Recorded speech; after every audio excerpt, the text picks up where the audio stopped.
I'm Jane Condon, and I'm 74. Yeah. And I don't care anymore.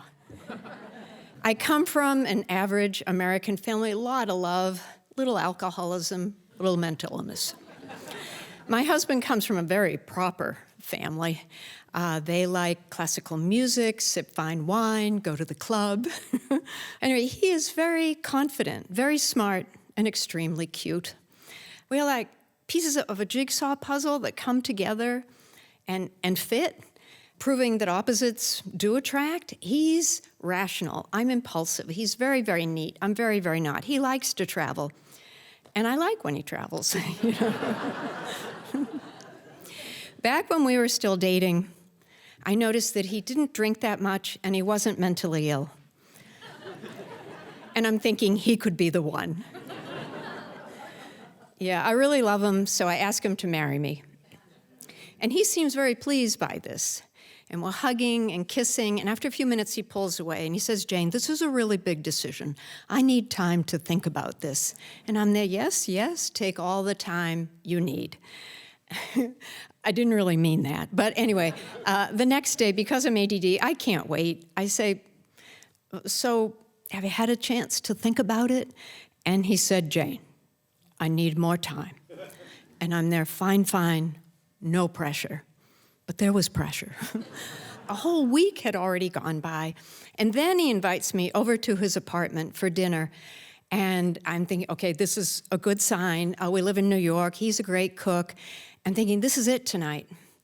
He's going to say yes. Or he's going to ask me to marry him. So I sidle up to him and say, how's it going? And he's there, fine. And I'm there, no, honey, I mean the big decision. He said, oh, Jane, well, I made a list of pros and cons. And it's on the legal pad over there. I think, well, what are some of the pros? He said, I think you'd make a great mother. And I'm there, oh, a great mother. Yes, thank you. But does he say I'm smart? Does he say I'm funny, good looking? Look, I know who I am. On a scale of 1 to 10, I'm a 6, all right? But I'm a solid 6, okay? With a little makeup, I'm a 7.2. Yeah. And if he's been drinking, I'm a 9. Yeah. But he doesn't drink that much. Oh, dear. I say, honey, show me the cons. And he's there, Jane, forget about the cons. Let's get married. And I'm there, oh, thank you. You just made all of my dreams come true. You know I'm a little old-fashioned. Would you mind terribly getting down on one knee and asking me to marry you? And he says, sure. I love a man who can take direction. So he says, will you marry me? And I'm there, honey, that was such an excellent first take. Okay. It's just, I'd always picture the proposal being something a little bit more like this. Will you, Jane Frances Condon, make me Kenneth Gilbert Bartels, the happiest man on the face of the earth? Will you marry me? We said, okay. Will you, Jane Frances Condon, make me Kenneth Gilbert Bartels, the happiest man on the face of the earth? Will you marry me? I have to tell you, I had tears coming down my cheeks. I did, even though I wrote it. And I took his hands in my hands and I said, I'll think about it. Because I had one nagging thought. He'd never met any members of my family. And I'm thinking, well, I'm not going to start him in Brockton. I love Brockton. It made me who I am. It's my heart and soul. But it's a tough town, okay? And I want to do the deal. Okay, so I figure I'll take him to Cohasset. My sister and brother-in-law live down there. So we drive up on a Friday night. And he has on his best business suit because he wants to make a good first impression. And we get there, and the door is open. It's about midnight, and nobody's home. And he says, Jane, this is odd, but they didn't leave a note. And then, no, honey, in my family, we don't leave notes. You're either here or you're not. So we go to bed. About 2 a.m., a car screeches into the driveway. It's my brother-in-law, Jerry, hanging out the window of the car going, Janie, we're here.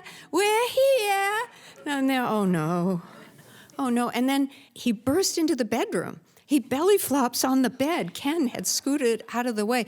Then he starts jumping up and down on the bed. He said, Kenny, I love you. I love you. Janie told us all about you, yeah.